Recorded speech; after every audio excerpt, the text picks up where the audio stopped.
દેશની સીમાઓ માતાના વસ્ત્ર સમાન છે. તેનું રક્ષણ કરવું દરેક ભારતીયની ફરજ છે. ભીષ્મ પિતામહ.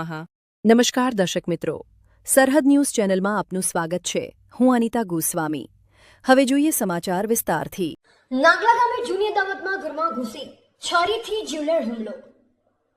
વલસાડ તાલુકાના નાગલા ગામે જૂની અદાવતને લઈ જીવલેણ હુમલાની ઘટના સામે આવતા વિસ્તારમાં ચકચાર મચી છે.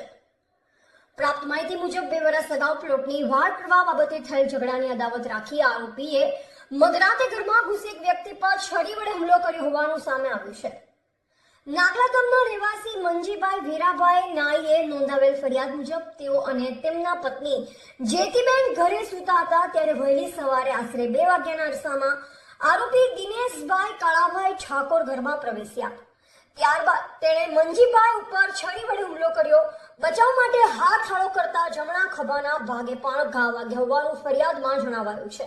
હુમલામાં ગંભીર ઇજાઓ પહોંચતા પરિવારજનો ઇજાગ્રસ્તને તાત્કાલિક થરાદ સરકારી હોસ્પિટલ ખાતે ખસેડ્યા, જ્યાં પ્રાથમિક સારવાર દરમિયાન પેટ તેમજ ખભાના ભાગે ટાંકા લેવામાં આવ્યા હતા. બાદમાં વધુ સારવાર માટે ખાનગી હોસ્પિટલ ખસેડવામાં આવ્યા હોવાનું જાણવા મળ્યું છે.